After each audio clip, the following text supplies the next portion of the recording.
This is Julie Holly, and you're listening to the Passive Investor Show. The views and opinions provided on this show are for informational purposes only and should not be misinterpreted as an offer to buy or sell any securities or to make or consider any investment or course of action. For more information, please go to passiveinvestorshow.com. Hey PI listeners, this is John Fortes. I'm making it a point to speak to as many investors as possible. My goal is to position myself to be a blessing to my network through conversation. How could one be a blessing through conversation? The easy answer is by listening. A simple conversation can open many opportunities and doors. I always ask myself this: what do I have to lose by having one more conversation? Going back to high school, I've connected friends and family in my network to one another, even if it didn't benefit me. And I continue those same principles and practices. Why? Because it's the right thing to do. If I can't help you, I probably know someone or something that can probably solve your problem. I'd love for you to become a part of that network. Go to www.johnfortes.com, create your investor profile, and schedule a call. How can I best serve you through conversation? In the words of Clarence the Angel from It's a Wonderful Life, no man is a failure who has friends.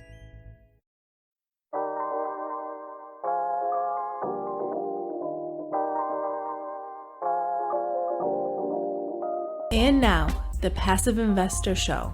Here's your host, John Fortes. Welcome, PI listeners, to the Passive Investor Show. I'm the Passive Investor Consultant, John Fortes, your host of the only ranked podcast for passive investors in multifamily syndications and real estate funds. Our goal and purpose of this show is to be a resource to investors and help them master their passive investments by beating inflation 1% at a time. Just in case you didn't get enough of Julie Holly, we brought her back for our infamous quick hitter Investor 101 series. Thank you for coming back, Julie. I am so happy to be back, John. Now, Julie Holly is the Director of Investor Management of Three Keys Investments. She has invested in single-family homes, house hacked before it had a name, managed properties from 1,000 miles away, and passively invested in multifamily assets. Currently, Julie is passively invested in nearly 300 doors. It's great to have you back, Julie, and thank you for your time. Oh, I'm so happy to be here. You're a great person to share space with, John. Oh, stop it. You're too kind. So if you want to learn more about Julie, please revert back to the previous episode. Amazing episode. Go capture that and go check it out. So yeah, there was some mutiny involved. Go check it out. Julie, I have one question. It's really important because we can leverage your experience. What gave you the confidence to start investing passively in nearly 300 multifamily units? John, knowing the power behind investing in real estate, I already had a knowledge and experience with that, but knowing that I could do that hands-free, that was, and not have to do all the work and manage anything at all, was just like mind-blowing and phenomenal. Before I wired that money, there are so many different feelings, like so many. And if you look at, if anyone's listening, you go to my podcast album cover art, it looks like the Brady Bunch show. And it's all these pictures, and the pictures represent all the different feelings that you feel as you're going through this investment process. And for me. So I was like super excited. I'm like, oh my gosh, real estate syndication, passive investing. This is phenomenal. I love it. I'm so excited.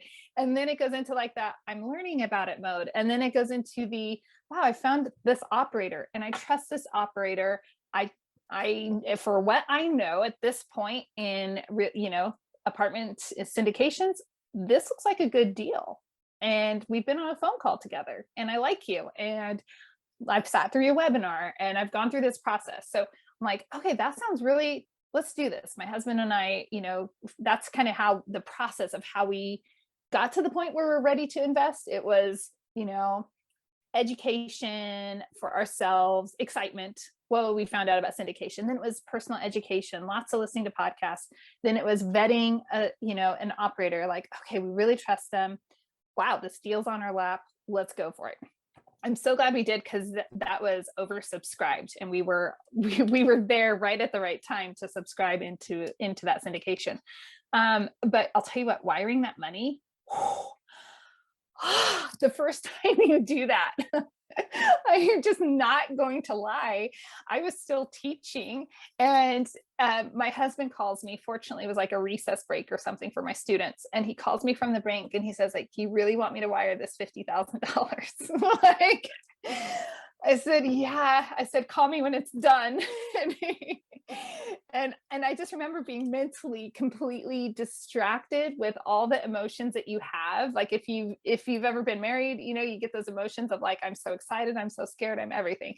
And it was all of those feelings all at once, all over again. And then he calls me when it's done, and it was just this feeling of like calm. Like, I know I have confidence. We played the hand well. We're in the right situation. It's going to do well. Worst case scenario, right? Because you have to look at worst case scenario. We're out some money, and we learned a lot of lessons. I mean, I always look at worst case scenario. You can always make more money. It's not a matter of that. So I don't know if that answered your question. No, I love it. I love the fact that you just walked through that. But I want to go back one more step. Okay. What were the emotions you were feeling when you were signing the PPM or reviewing the PPM? I didn't have. You signed the subscription, sorry. Right. And then you reviewed the PPM. This is going to be the worst thing ever, but I've signed so many loan docs for residential real estate and everything. For me, it's a matter of, okay, check. The main things are checked. And when it's, for me, it was the first one. The first one, it's like, I only know so much. I am really trusting that they have structured this correctly. And that I think is the biggest part of it is, how much do I trust these people? Because they could totally put something in here, and am I going to catch it my first time round? I'm just being completely transparent. First time round, you only know so much. And so you have to really know that you can trust the person that you're working with, and that they have character, and that, you know, they're going to be forthright and honest and follow through with what they said. So signing the PPM, it was in DocuSign or whatever. It was like, click. It was so not glamorous at all, but I'm being honest. No, I get that, because you know, it's a lot of legal jargon, and unless you're taking it to your attorney and you understand that personally, and if you've taken it to your attorney to review, they're going to tell you it's, you know, all the things that could go wrong. The one thing I am looking for as part of my review of them is I'm making sure the deal lines up in the PPM how they said it does on the actual executive summary, the prospect, like the splits and the distributions. Yes. And everything. That was what I was like. I'm like, okay, you said this, and this is what we agreed to. Yeah, those are a lot of the key things that I am probably going to immediately. I want to see the executive summary and line it up with that before I even, you know, send it out to an attorney or something like that. So that's some of the checks I'm doing quickly. Okay, mute me again. Did you flipping it around on the short episode? But did you send your first one off to your first PPM? Did you send it off to an attorney? No, not my first one. No. See, that's I'm like, I wonder how many people do it on their first. That's a great question. Yeah.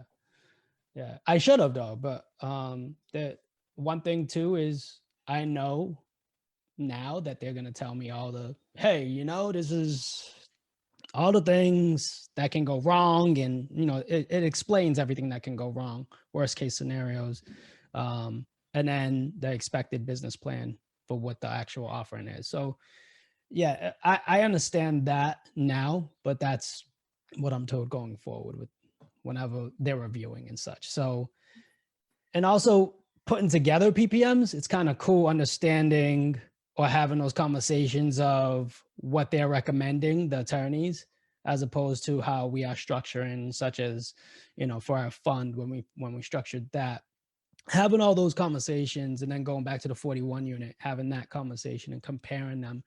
And the thing is, we use the same attorney, so it was awesome with that.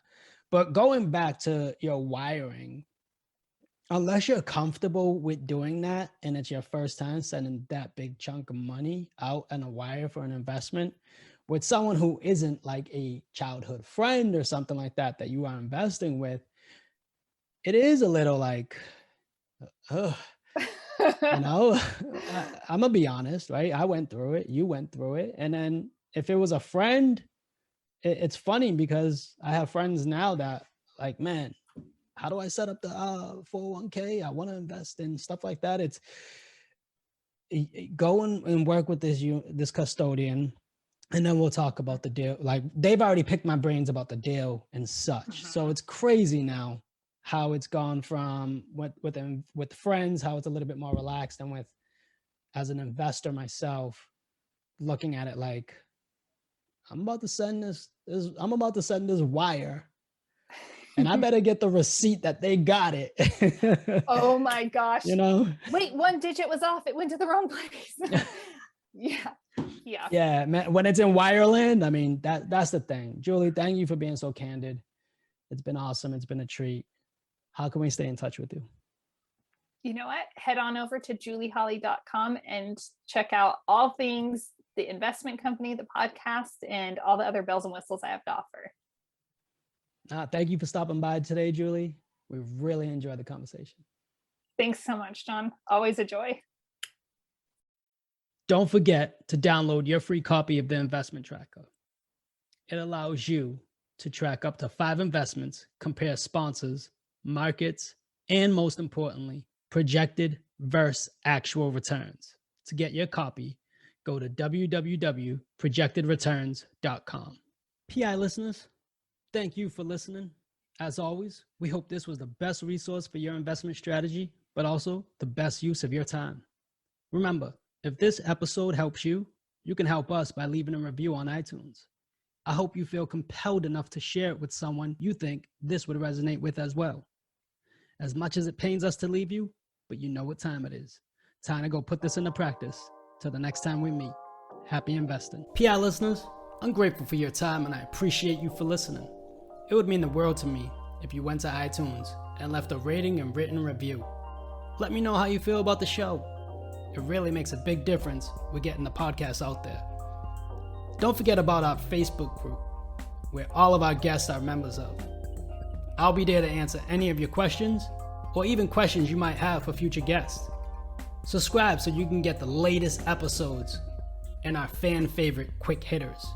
Finally, I want to keep you updated, so head over to johnfortes.com and sign up for the newsletter.